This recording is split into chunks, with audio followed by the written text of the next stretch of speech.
အားလုံးပဲမင်္ဂလာပါစောက community channel ကနေပြန်လည်ကြိုဆိုလိုက်ပါတယ်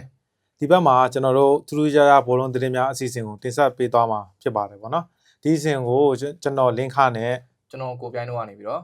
တူတင်ဆက်ပေးသွားမှာဖြစ်ပါတယ်ဗောနော်โอเคကို link ရေထူးထူးခြားခြားသတင်းဆိုတာဘယ်လိုဆိုလို့ကျင်တာလဲထူးထူးခြားသတင်းဆိုတာအထွေထူးတော့မဟုတ်ပါဘူးဗျာဒီတပတ်တာမှာဒီဘောလုံးရက်ဝင်မှာဖြစ်သွားတဲ့ထူးခြားဖြစ်စဉ်တွေကိုကျွန်တော်တို့ကတင်ဆက်ပေးသွားမှာဖြစ်တော့ဗောနော်โอเค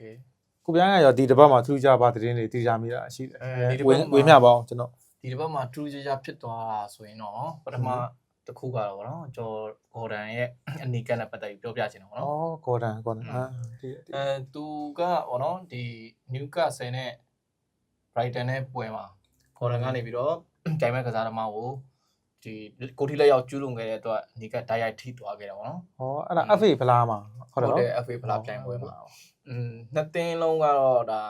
အနီကထိသွားခဲ့ဒါပေမဲ့ Brighton ကတော့ Brighton ရဲ့အနီကတော့ဒါတော်တော်အခြေအနေဆိုးကြတာဗောနော်ဒီ VAR မှာပြန်ကြည့်တဲ့အခါကျရင်လည်း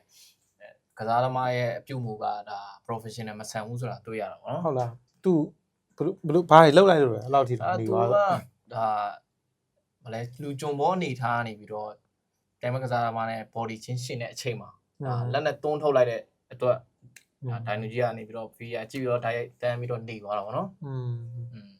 Brighton လည်းအနီကထိတယ်ဒါပေမဲ့သူကတော့ပွဲပြီးခံဒီမှာထိတာဆိုတော့သူကတော့ဘာမှအထူးခြားပါဘူးเนาะဒါပေမဲ့အနိုင်ကတော့ရပါတယ် Brighton ကတော့ Brighton နိုင်သွားတယ်ဟုတ်တယ်အနီကကတော့သူ့အတွက်မပြောပါတော့ဘူးเนาะ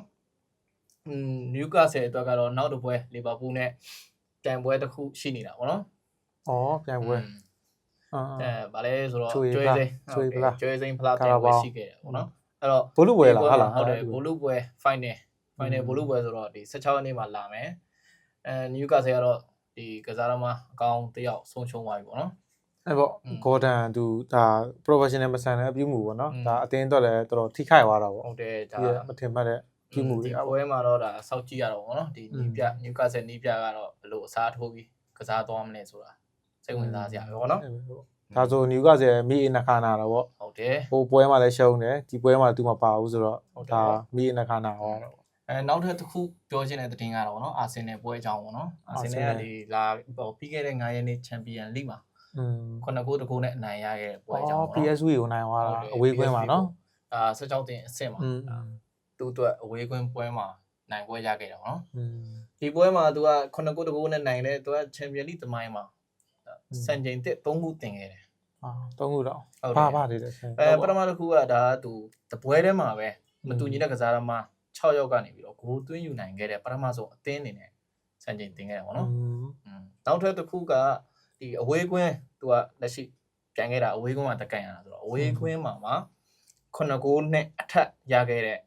ပထမဆုံးပွဲအနေနဲ့ချန်ပီယံလိသမိုင်းစံချိန်တင်ခဲ့တယ်နောက်ထပ်တစ်ခုအနေနဲ့ကတော့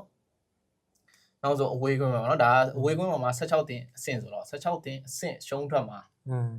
9ဂိုးသွင်းယူနိုင်ခဲ့တဲ့ပထမဆုံးအသင်းအနေနဲ့စံချိန်ထပ်တင်ခဲ့တာဗောနော်ဒါအာဆင်နယ်တော့ဟိုအာရီတာလည်းတော်တော်ဂုဏ်ယူနေမှာဗောဘာလို့လဲဆိုတော့တိုက်စစ်မှုစစ်တယောက်မပါဘူးဗျာပြီးလို့ရှိရင်ဒဏ်ရာရတယ်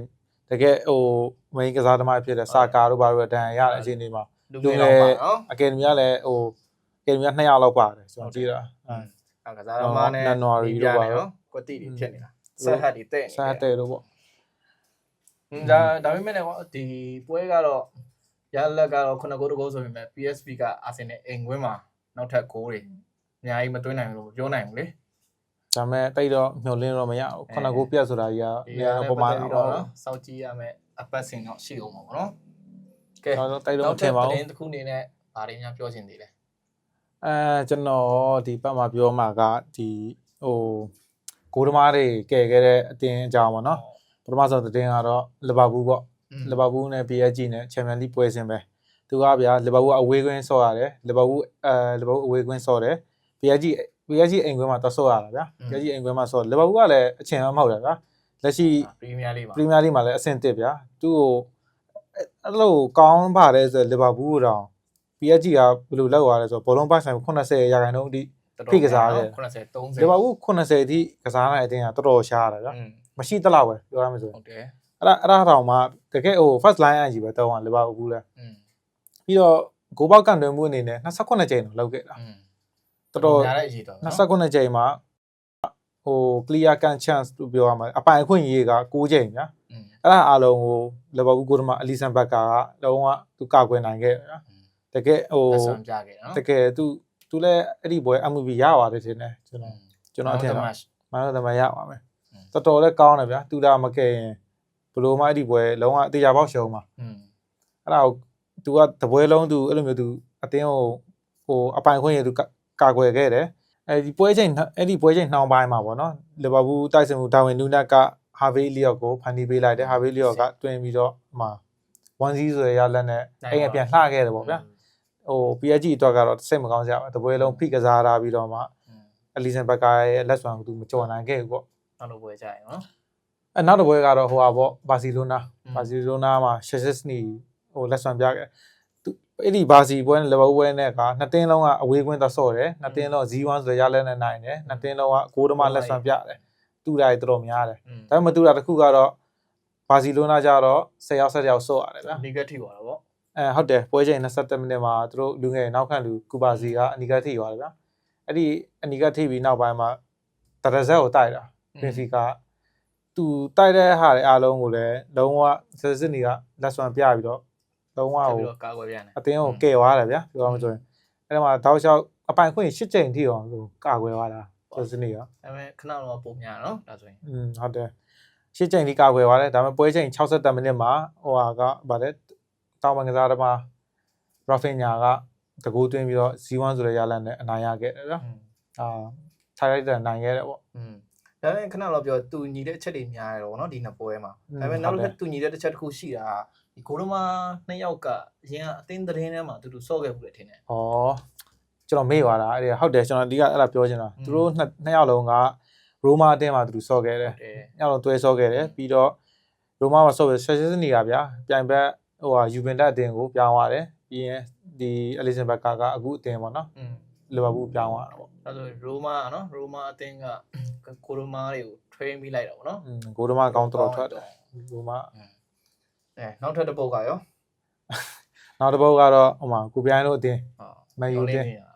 မန်ယူတိုက်စစ်မှုဟွိုင်လန်အကြောင်းအရန်ကိုကြောက်ဖို့ကောင်းတယ်ဘူး